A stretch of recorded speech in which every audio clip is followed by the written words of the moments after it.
Hello. Welcome to where are we at? We're on day three of our heart centered and biz focused training. So we've already done an intro on Monday. One of the things I mentioned on there is that this year we want to give away a prize, kind of a participation prize to people who are following along with this training. I'm going to talk a little bit more about that afterwards, but don't let me forget. Okay, because I think I finally figured out one of the prizes. So, yeah, day two, we talked about your business avatar. Who do you want to be in business, and why is that so important to figure out? And it is really important. It's going to be something that is going to make a big difference in drawing in the right clients and getting plenty of work coming to you. Being clear on who you are in business keeps you in integrity, but it also keeps you working. Okay, so today we are going to talk about some more internal work. What is your why? I think this is one of the hangups that a lot of heart-centered businesses get really stuck on.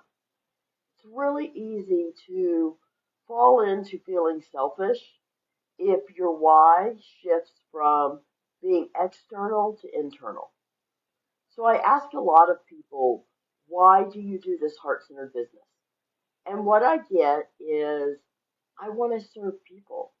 I want to help make families thrive. I know I have so much to give. I want to, um, I want to make a difference. All of those are great things. None of those are going to keep you sustainable when you have a rough month. None of those are going to keep you dedicated when you don't have clients coming in. None of those are the things that truly um, feed you on a base level. And that base level is really important. We think in terms of societally, we think in terms of base feelings as being things that aren't as appreciated, that aren't what people should do, that aren't the right feelings. But your base feelings are also the ones that make you human. They're the ones that form the foundation of what you're doing. So I want to look at what is your why from an internal personal perspective. Why do you do your heart centered business? Um, I could start by sharing some of my whys. I really enjoy working for myself. Over the years, I've raised four kids as a single mom. And I was able to do that because I really value bringing in enough money to support them. That's a big why for me. I loved the example it gave my kids of the fact that they could follow a heart-driven profession and still be able to make enough money. I loved the example that they could be entrepreneurs and work for themselves. Funny aside, none of my kids are interested in working for themselves. Hmm. Oh well, but I'll support them in whatever they want to do, right? Because that's kind of how that works. Um, I also really like being known as a doula that has the answers, or a doula trainer that is there behind her students. I like the ego boost for it. So what I offer other people is more of an external thing. The internal part of that is how it makes me feel. It makes me feel proud. I have a lot of pride in what my reputation is. Um, and admitting that it's an ego thing, that took me a really long time because that's one of those base things that we have a lot of judgment around. But it's human, right? It's part of what keeps me sustainable in this. It's part of what keeps me going.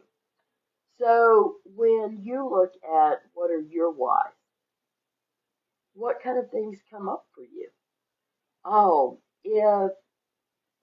if you look at what do you get out of it on an internal, on a personal level, make a list of those things because those are the things that you can turn around and look at and hold on to when things are rough. I love my profession. So, I work as a postpartum doula. I run a postpartum doula agency and I run the APG postpartum certification program. And all of it is wonderful work. But it's also being self-employed. It's relying on other people knowing about my offerings and being able to financially support me, in an ongoing basis. So there's a lot of ebb and flow to it. Um, I think it's really important to know that when you're working for yourself, there's positive and negatives, right? So on the times when you're looking at taxes staring you down, you have to know on a really internal personal level, why is this worth it to you? Oh, sometimes it would be great to get an every 2 week paycheck from some giant corporation that provided all of my health care and paid half my taxes. Yeah, but it wouldn't be that internal motivation that I have for running my own heart-centered business. And if I wasn't clear on that, it would be easy to get lost in the frustration of being able to roll through that ebb and flow in business. So, other things that might be your internal motivation. Um, Not wanting to answer to somebody else. Being able to set your own schedule. Being an example to your kids. Being financially independent. Um, Ego. Knowing that you are the one in charge. Um, Being an example to your kids. Proving your parents wrong. You don't have to work in a regular 9 to 5 job to make someone else happy. Being able to know that when people think of your profession, you are the one that comes to mind. Um, that's part of, reflecting on what we did yesterday, right? And being really clear about how other people see you in business. So I want you to look through your workbook, do the exercise in there for today. If you need to, take some space, and just do some word vomit. Make a list of everything that comes up for you about why you value your self-employment, your heart-centered business that you're driven to do. What is it that really supports you and your life? Where do your life's priorities come into play in doing this heart-centered business?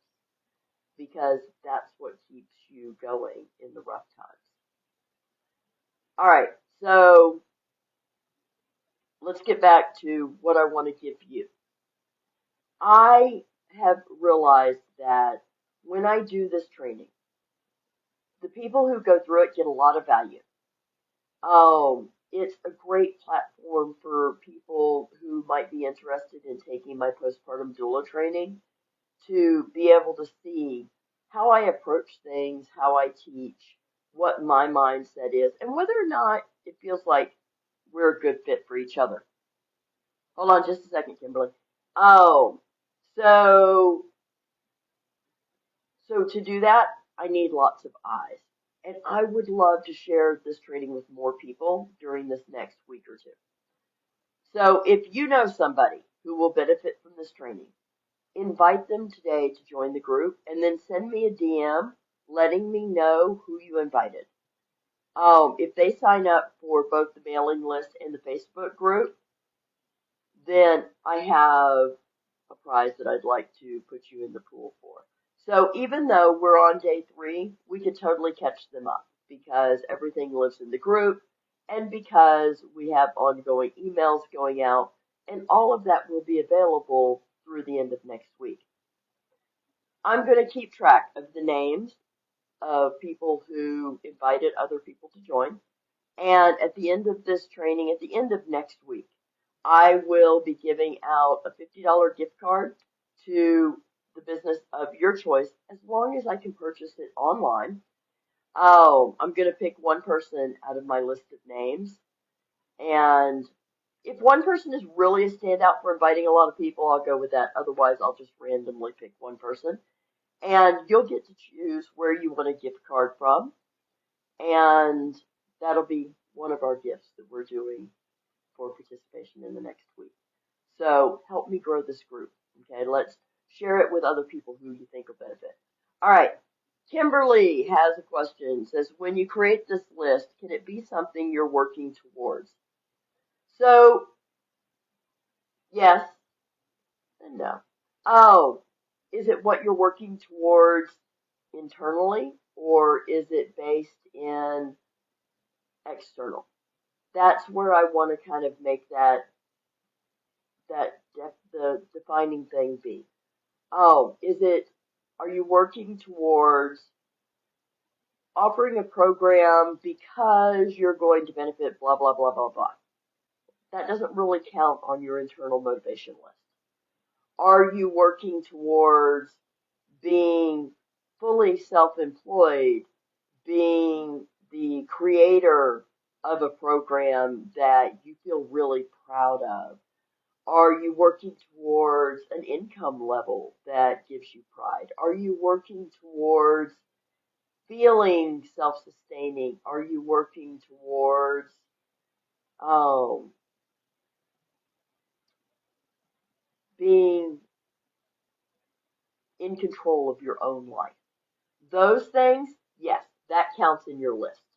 Think in terms of your why is what internally motivates you to stay in this heart-centered work.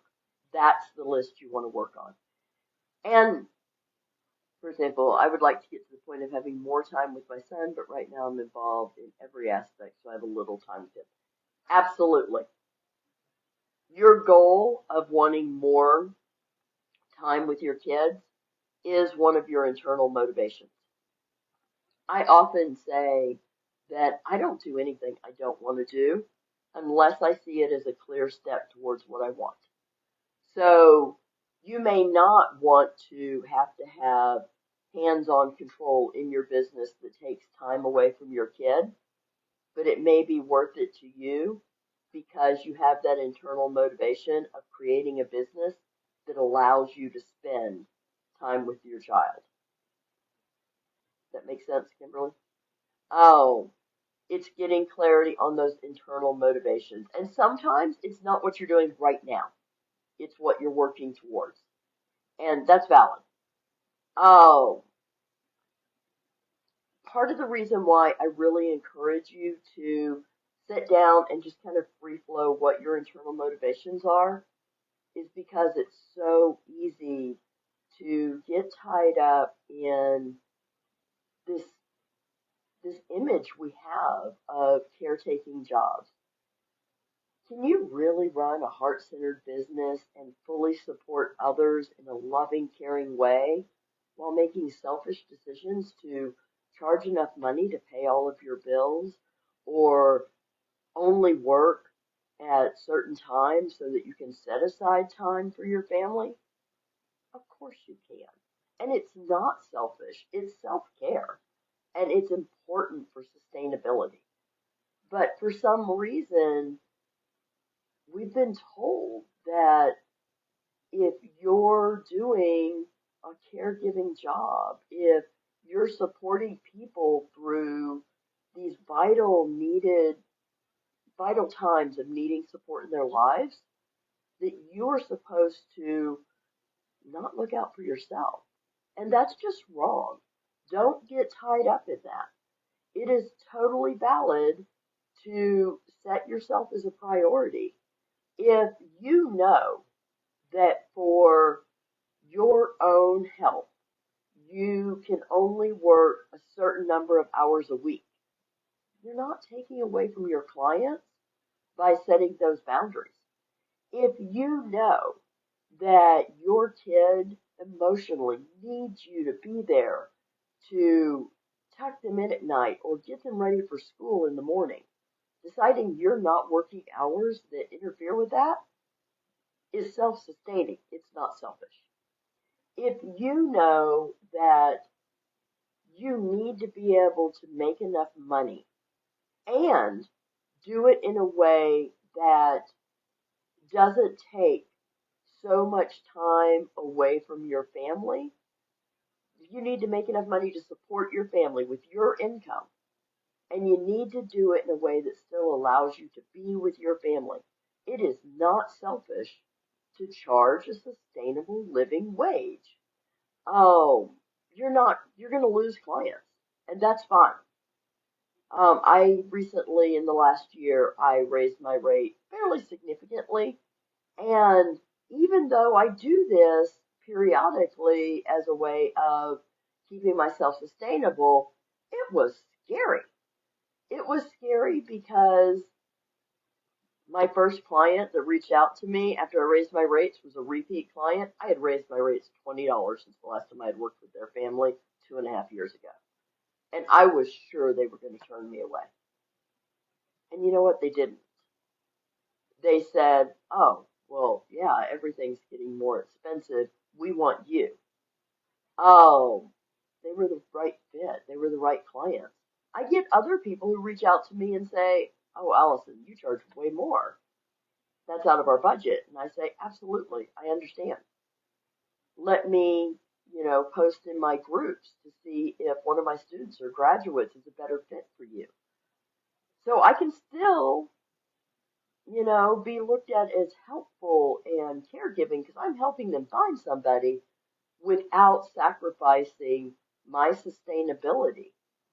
And I think as heart-centered businesses, we need to get really clear that that is a shift that needs to be made. We are allowed to make choices and set boundaries that take care of ourselves and our family and our budget, our health, our ongoing sustainability, or else we can't be there to keep giving to others. That's what this list is for. All right. I've gone a few minutes over my 15 minutes. Oh, go back and watch this again if you need to. Watch it as many times as you need to. Work on that list. Give yourself permission to put you and your family and your budget as a priority equal with your clients that you serve. It's a great example to set for other people. Anybody that knows me knows that boundaries are a big thing for me, and being able to take care of yourself is a boundary that you need to get comfortable setting. And don't let the little voice in your head that says that you're being selfish or that you can't be a caregiver and profitable and sustainable get in your way. Just tell that voice to shut up because it's wrong. Oh, also, remember, I want you to invite people to the group. It is not too late. If you invite somebody, and they join, shoot me a DM. As long as they sign up on the email list and the Facebook group, I will add you to my list to pick a winner from. We're going to let whoever I pick out of that list will be able to pick a business of their choice for me to purchase a $50 gift card from the end of next week as a thank you for helping to grow this group. So anybody you think will benefit from it, invite them. Yeah, we don't want any empty cups here. We need full cups of whatever it is that feeds your soul. All right, I will talk with you later. Bye.